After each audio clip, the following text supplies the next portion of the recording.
We're following breaking news out of Minnesota 2 days after an ICE agent shot and killed a U.S. citizen in her vehicle. Yesterday, Minnesota's State Bureau of Criminal Apprehension said it was pushed out of a joint investigation with the FBI. Let's listen into an update here from officials. Every step of the way. The fact that Pam Bondi's Department of Justice and this presidential administration has already come to a conclusion about those facts is deeply concerning. The facts that from the very beginning they're calling the victim a domestic terrorist, they're calling the actions of the agent involved as some form of defensive posture. We know that they've already determined much of the investigation, and even if they haven't, there is the appearance that there is some conclusion drawn from the very beginning. If not hide from the facts, why not embrace them? If it's not a problem to have additional people at the table that have a deep commitment to the process and transparency and have run these investigations before, then why not include them in the process? The Bureau of Criminal Apprehension at the state of Minnesota has consistently run these investigations before. They have done so without bias. They have done so with a great deal of expertise. This is not some radical, way out there group. This is a group that is formed by experts who understand how to investigate. Many of them have been police officers themselves. So our ask is really simple here. Our ask is to embrace the truth. Our ask is to include the Bureau of Criminal Apprehension in this process because we in Minneapolis want a fair investigation. Is it deeply concerning that this administration from the very get-go is drawing the conclusion that they may ultimately come to? Of course it is. And if you got nothing to hide from, then don't hide from it. Include local experts in the process. We got nothing to hide from here. All we want in Minneapolis is justice and the truth. And speaking of the truth, let me give you another one. I have heard countless people talk about Minneapolis, many of them who have never been here, as some form of post-apocalyptic hellscape, as a place that is dangerous. Well, let me give you a statistic. 50% of the shootings that have happened thus far in Minneapolis this year have been ICE. In other words, we've only had 2 shootings. One of them has been ICE. We are a safe city. ICE is making it less so. We are a city of unity, but ICE is trying to divide us and tear us apart. For every one of the people that you see standing here behind me, they have more than 1,000 people behind them. They have people that are committed to their neighbors, committed to integrity, committed to justice, and committed to getting the truth. We will not back down from it. That's right. Among those that won't back down from it is the person who I'm about to introduce. His ward is right on the borderline of where this particular shooting happened, and that is Councilmember Jason Chavez. Would you please give him a warm round of applause?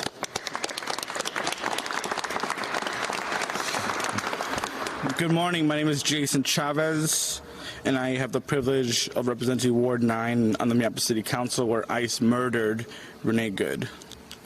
I want to let you all know that our entire community is mourning because of the inhumane tactics of ICE separating our families, forcing people back into the shadows, and the pure brutality by Immigration's Customs Enforcement. The videos that we have all seen, yourself included, does not match the false narrative from the federal government. In fact, you could hear the words, "I am pulling out," moments before ICE decided to take the life of Renee Good. She was a mother, a wife, and a beloved community member, not a domestic terrorist. I'm calling on Trump's FBI to allow the Minnesota BCA to have access to all the information so an independent investigation can occur. It is important and critical to our community to have a sense of trust in this process by having an independent investigation to present to the county attorney so that adequate charges can be made. But most importantly, I am here on behalf of my entire community, echoing the calls to arrest, to prosecute and fire this ICE agent who murdered Renee Good, and to hold those accountable complicit in this crime. What has descended upon Minneapolis and in this state is not the American dream. It is not what the American dream is about.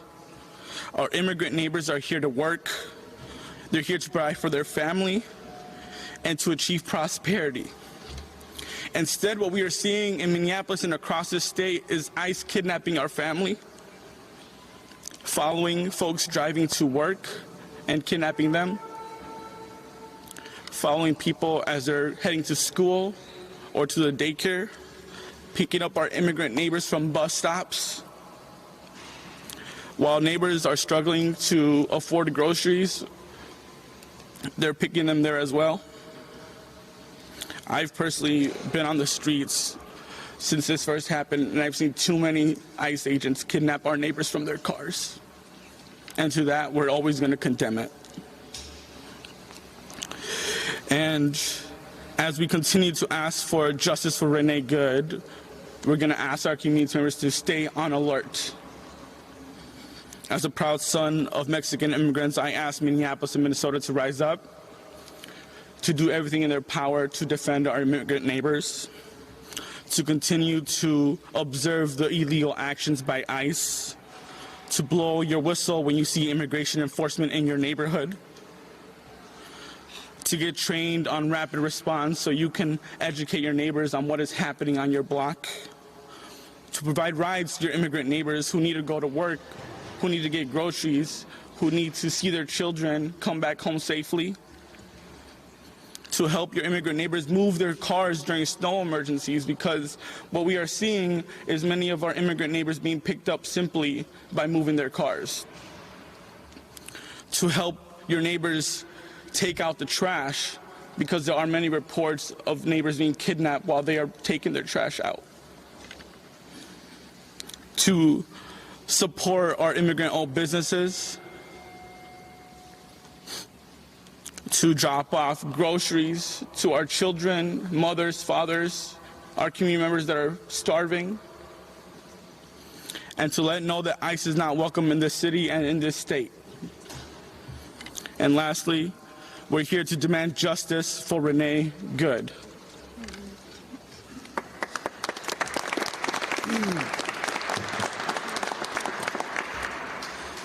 My name is Aisha Gomez. I serve as the state representative for District 62A, south side of Minneapolis, where our beloved community member was murdered this week.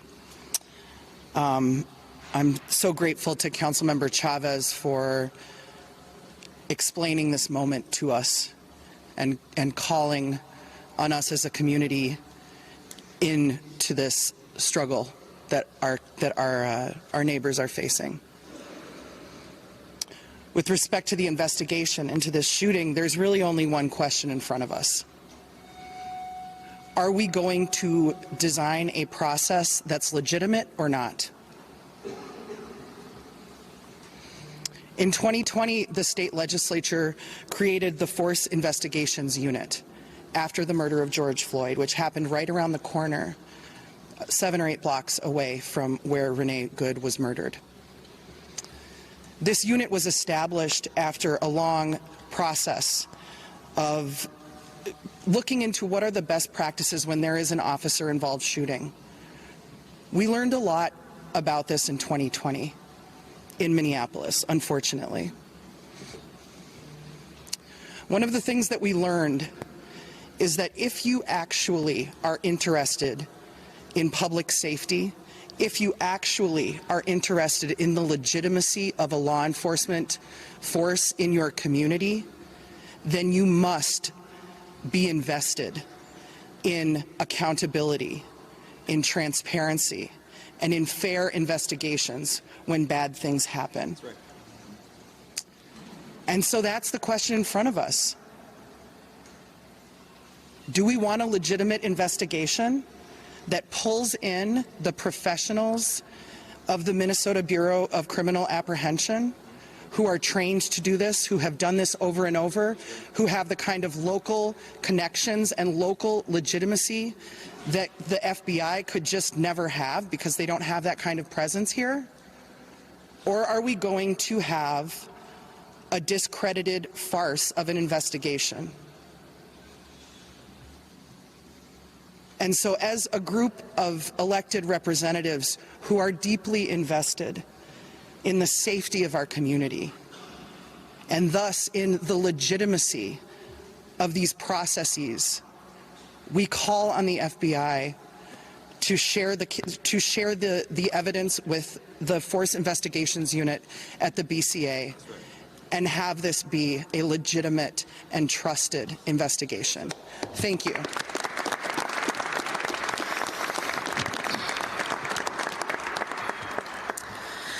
I'm Hennepin County Commissioner Irene Fernando, but you can call me Commish.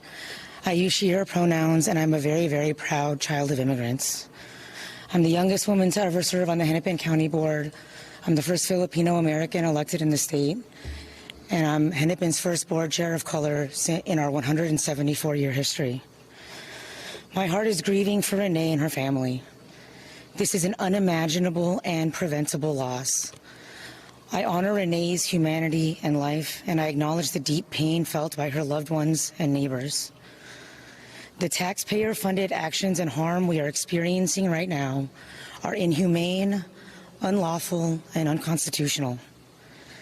United States due process means that justice is pursued through legal action, credible investigation, and courts, not through guns, murder, and violence on our streets.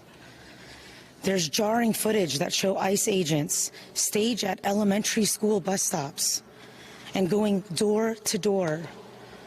Often agents are unwilling to provide a badge number, a warrant, or any legal documentation. This is a terrifying reality for Minnesotans since we are still grieving Speaker Hortman's assassination due to the impersonation of a police officer at her doorstep.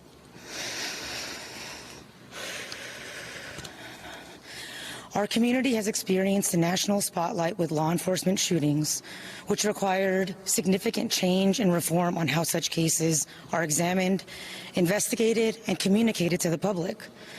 It is critical for our communities to have some sense of trust in the process in order to meet the standards set by Minnesota law and resident expectations.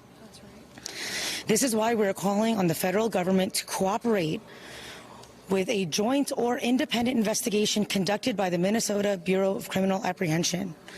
The thought is that they would do this together, but if for some reason that is not possible, please allow shared evidence for a parallel investigation. The Minnesota BCA is the only nonpartisan state agency equipped to investigate robustly and effectively, in part due to their establishment of the Force Investigations Unit. They have the expertise, they are equipped, and they are ready to pursue justice on behalf of Minnesotans.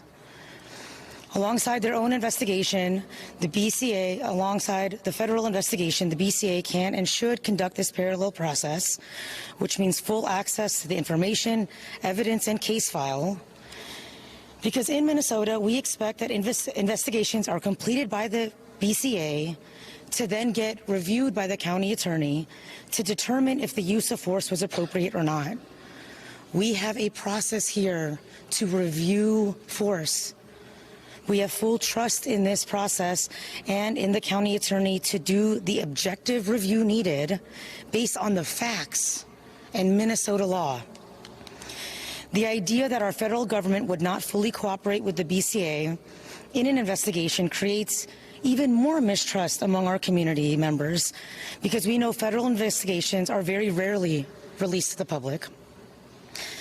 Our justice system and we are here together to ask for and request full cooperation by the FBI and the U.S. Attorney's Office to provide full access to the BCA so they can conduct a thorough, complete, and independent investigation to determine if the use of force was justified or requires additional accountability.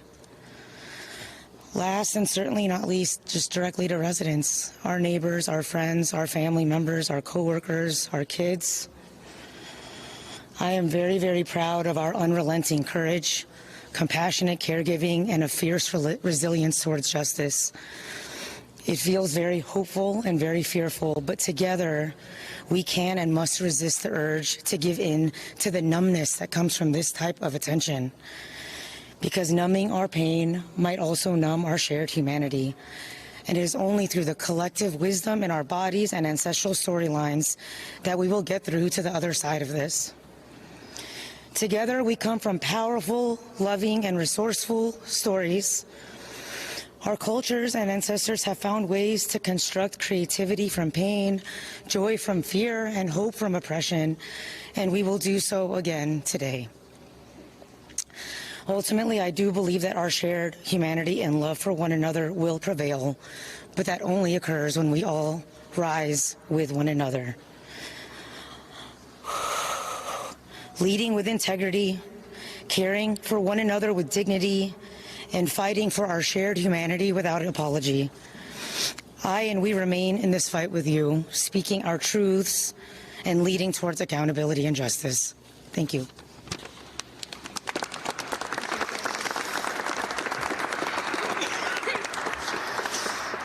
Good morning, everybody. I am State Senator Zaida Mohammed. I think I speak on all of my colleagues, especially colleagues in the Senate, when I say we are here on behalf of Renee Nicole Good, a beloved wife, mom, daughter, and neighbor who was needlessly and brutally taken from us in Minneapolis streets on Wednesday morning. That night, thousands of us gathered at the site to grieve the loss and to mourn Renee and to rally for justice. Everything I have learned about Renee, about her humanity and compassion, tells me she would have been there with us, speaking truth to power and turning pain into poetry. This federal government has given us too many reasons to not trust them to do the right thing. There are thousands of agents were sent here under a false pretense in the minutes after an agent, and the minutes after an agent's shot, they refused to render aid. And their leaders have used every opportunity since this tragedy to lie about the facts, to lie about Renee, and to blame her for her own murder. There were many witnesses to Renee's murder, and the horrific videos we have seen make us all witnesses. This was a crime in broad daylight, and the attempt to cover it up is another. Renee is owed the same rights we promised to every American: due process, respect, and truth. We know what we saw, and everything short of a full and an honest investigation is an insult to her memory. Everything she stood for, and everything we stand for as Americans. At 10 o'clock today, we will honor the life and legacy of Renee Nicole Good with a moment of silence. Every moment before that and every moment after that, we will honor Renee by remembering our neighbor and calling for justice at the top of our lungs. And with that, we will take questions.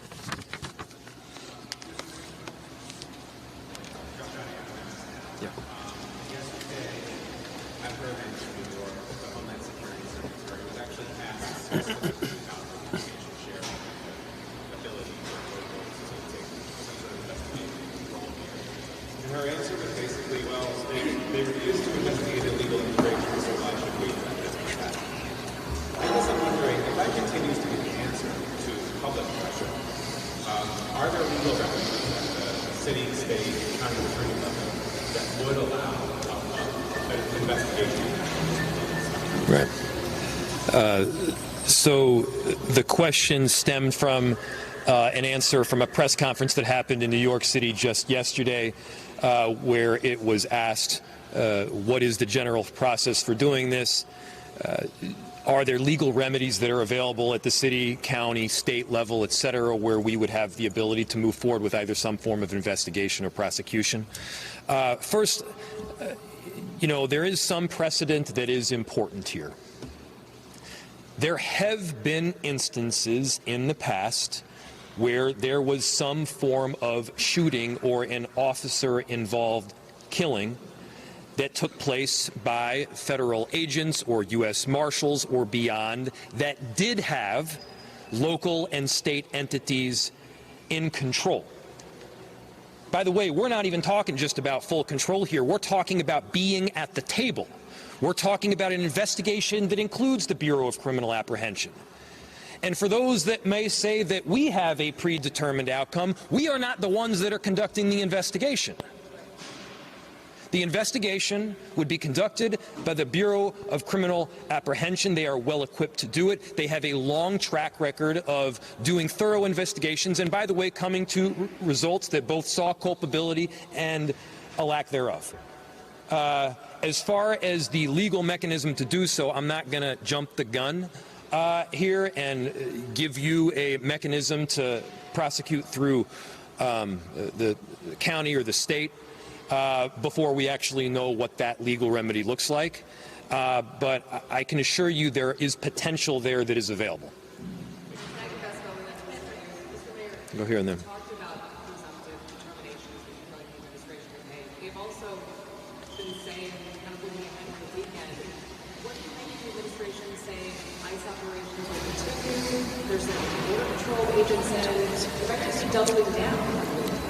Well, I think what this does ultimately is expose the truth.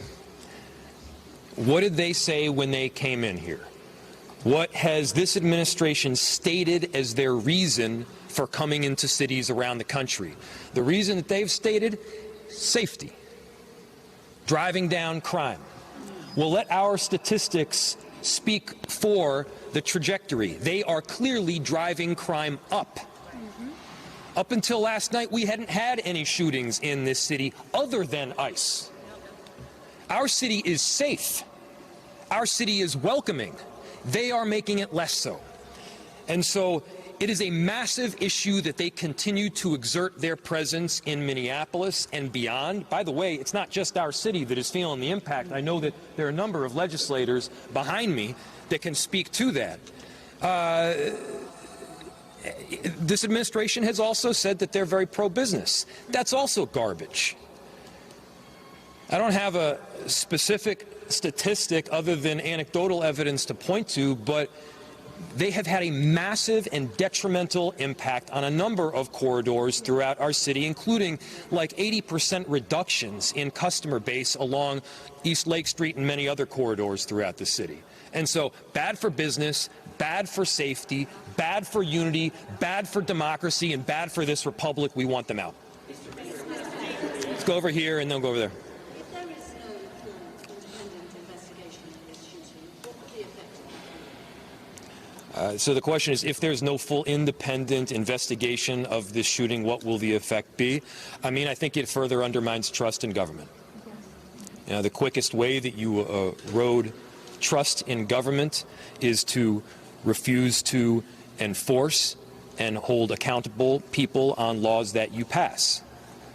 There are laws that are around this. There are standards that are around this. They should have no concern about having a full and transparent investigation here. See where that investigation leads. Look at the facts, collect the evidence.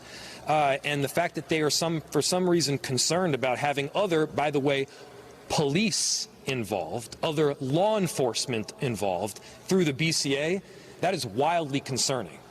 We're not asking to be at the table in this investigation here. We do think that people that have some willingness to see things clearly are.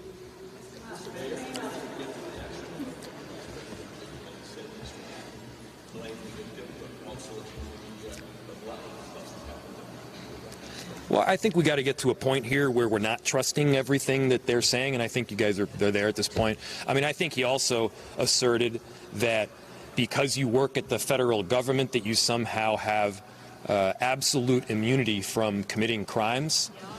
That's not true in any law school in America, whether it's Yale or Villanova or anywhere else. That's not true. If you break the law, if you do things that are outside the area of what your job responsibilities require, and this clearly seems to be at the very least, this is great. At the most, is what you heard people say back here. This is a problem, and it should be investigated. Yes. A couple questions for you. First, have you heard personally anything from the Trump administration or the president himself? And also, the administration has pointed to some of your comments right after the shooting as turning up the temperature in this city. Yesterday, we did see some protests that, turned volatile at times. There was pepper spray, there was tear gas. Do you stand by your statements to telling ICE to... Yeah, they stand by their statements. Do you stand by your statements? Yes. I stand by my statements. We stand by our statements. I'll look back to what I said. What I said was it was reckless abuse of power. Yes, it was a reckless abuse of power. I said that what the narrative that the administration was pushing in the immediacy following this shooting was garbage and false and BS. It was. I stand by every one of those. And, this notion of inflammatory comments, I mean, come on, guys. I dropped an F-bomb.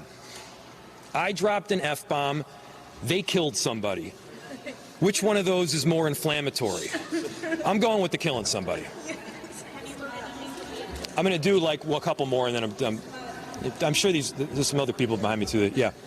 It's clear that Renee Good is not just trying to win this officer, but she actually ran him over. J.D. Vance has promised this officer absolute immunity in this case. Is there any hope? Yeah, that seems, the way you put it, it's pretty grim. What you just said, and I think, to repeat for everybody, Donald Trump said that Renee ran the ICE agent over. Don't take my word for it. Don't take their word for it. Watch the video from every single angle. I mean, the ICE agent walked away with a hip injury that he might as well have gotten from closing a refrigerator door with his hips. He was not injured. I've seen worse injuries from doing that. And so give me a break. No, he was not ran over. He walked out of there with a hop in his step. And so we just got to get to the point where we're at least operating from, hey, this is like, we're looking at it on the video screen, this is what we're seeing, can we all see that it wasn't run over? And then, yeah, J.D. Vance, this concept of absolute immunity is pretty bizarre. How concerning is that, though? Very concerning. It's extremely concerning. That's why we're asking for the BCA to be part of the investigation. We have time for about 2 more questions. Someone have a question for someone other than my boss?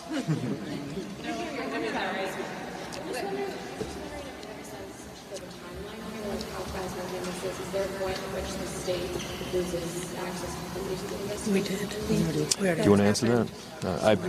I don't know the exact timeline, but I imagine the answer is yes.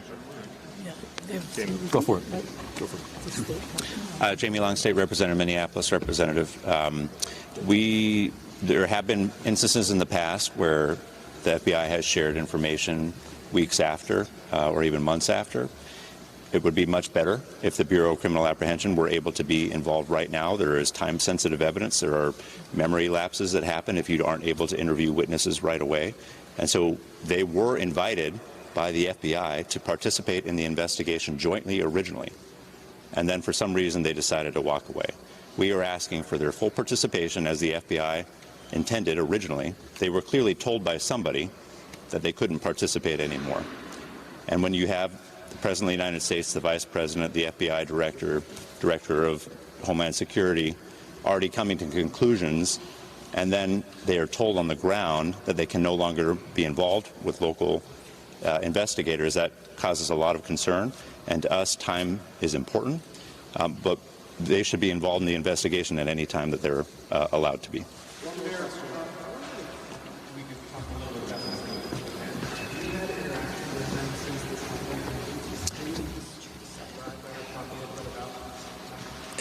So the question is whether I can talk or describe about interactions with Ms. Good and who she was as a person. It would be completely inappropriate for me to do so because there are other people that really knew her, and I did not. Thanks, everyone. Appreciate it. Thanks, everybody. Yeah. Okay, thank you. Thank you. All right, you have been listening to a news conference with Minnesota officials at the state, county, and city level, including Minneapolis Mayor Jacob Frey.